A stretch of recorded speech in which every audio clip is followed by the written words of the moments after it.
पिछली यात्रा पर गढ़ कुंडार का किला रह गया था। यूं किले मेरी यात्राओं के गंतव्य स्थल नहीं होते। गंतव्य तो अनिवार्यतः प्राचीन और मध्यकालीन देवालय ही होते हैं, किंतु यदा कदा प्रासादों में भी भटकने लगता हूँ। जिस प्रासाद को देख कर लौटा हूँ वह विशिष्ट है।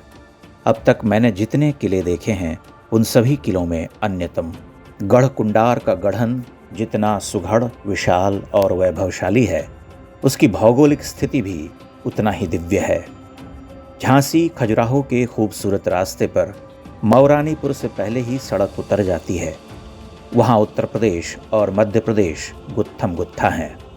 तेज धूप उठ रही पर बादल छा रहे, बूंदें बरस जा रही, हवा मत्त मयूर हो रही। बुंदेलखंड के गांव अब तक गांव जैसे ही हैं। अंधे विकास की हवा उन्हें पछाड़ तो रही, पर वे पुरावस्था के साथ बने हुए हैं। यह एक विचित्र सा संक्रमण है। दूसरी बात यह कि ये ग्राम अत्यंत छोटे होते हैं, आते आते ही चले जाते हैं। गढ़कुंडार का किला कुछ दूर से ही नजर आने लगता है। पहली आभा में दतिया और ओरछा के किलों से साम्य नजर आता है। पास जाने पर अपनी विशालता का वैभव खोलता है धीरे धीरे धीरे, और जब वह रूप खुलता है तब बादलों के देश में एक उत्तुंग आनंद भवन दिख पड़ता है। मैं देखता हूँ ऊपर वहाँ उस प्रथम तल के प्राचीर के पगतल पर रक्तपर्णा पुष्प खिले हैं। उपेक्षित बोगनवेलिया का लाल गुलदस्ता उठ खड़ा हुआ है। नील आकाश में उड़ते बिखरते मेघों के नीचे एक महाकाय प्रसाद मौन खड़ा है। वह कोई अन्य लोक है, सर्वथा निर्जन। आज तो एक भी पर्यटक नहीं। बसंत का वैभव अपने सजीले पुष्प उतार रहा। पुष्प धनवा के कंधों पर पड़ा उत्तरीय म्लान हो रहा। यहाँ कौन आता है? संलग्न वृंत पर चिंत्य प्राण, प्राण चिंता में ही हैं। प्रवेश द्वार तक ले जाने के लिए लगभग 200 बड़ी सीढ़ियाँ हैं। वे ठगती हैं। जब लगता है कि खत्म होने वाली हैं, तभी किसी भुजंग सी वक्र देह धरकर प्रकट हो जाती हैं। अच्छा, और चढ़ो।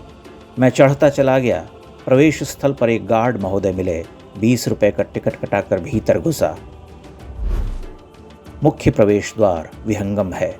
उसके बाद के रास्ते कुछ रहस्यमय हैं। खंड खंड पर अंधकार और रश्मियों का खेला है। आगे बढ़ने पर सीढ़ियां मिलती हैं, वे प्रांगण तक ले जाती हैं। वहाँ महागेह का मुख खुलता है, मानो गुहांधकार के पश्चात साक्षात भगवान भास्कर अपनी काया फैलाए हुए विश्राम कर रहे हों। ओह, कैसी भव्यता!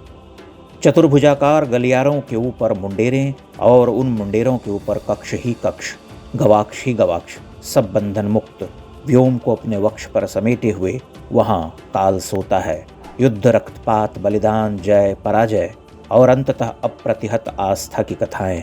इतिहास में चले गए तो यशस्वी यशोवर्मन से खेत सिंह खंगार और बुंदेलों तक जाना होगा।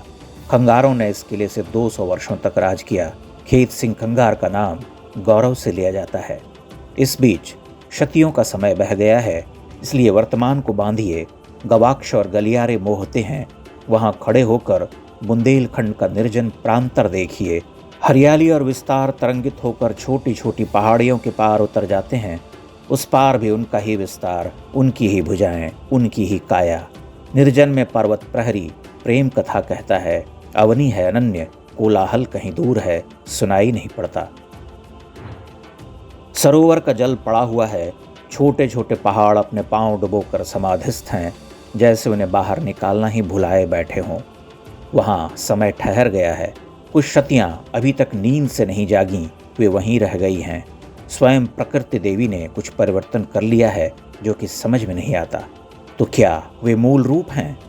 जनहीन वन, खेत, पहाड़ और जल। ऐसा लगता है मानो बहुत कुछ अस्पृष्ट रह गया हो। कितने ही प्रचंड अंधड़ा कर चले गए। ये सुकोमल सुघड़ वन विस्तार स्थित प्रज्ञता को पा गए। प्रासाद के उस विशाल आंगन में मैं सर्वथा अकेला था। भूमिगत हिस्सों में जहाँ विकट अंधेरा छाया रहता है, वहाँ जाने की हिम्मत नहीं पड़ी।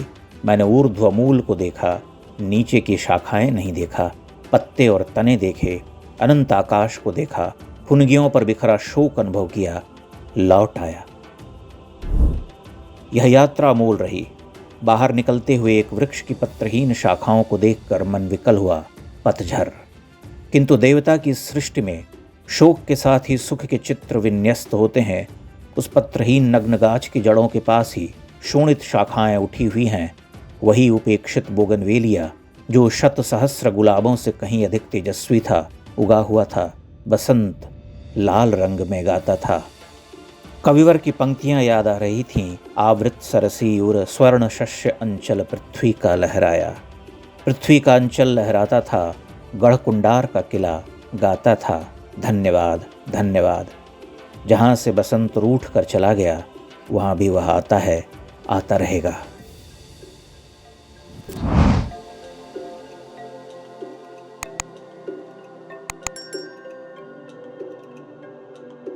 इंडेक्स ऑनलाइन के वीडियो समाज को समर्पित हैं। आप इनको डाउनलोड करके जैसे चाहे वैसे प्रयोग कर सकते हैं। चाहे तो आप हमारे टेलीग्राम चैनल से जुड़ सकते हैं। वहां सारे नए पुराने वीडियो आपको मिल जाएंगे। हमारे सोशल मीडिया लिंक हर वीडियो के डिस्क्रिप्शन में होते हैं। हमारा एकमात्र उद्देश्य हिंदू समाज को जागृत और एकजुट करना है। इसमें सहभागी बने। धन्यवाद।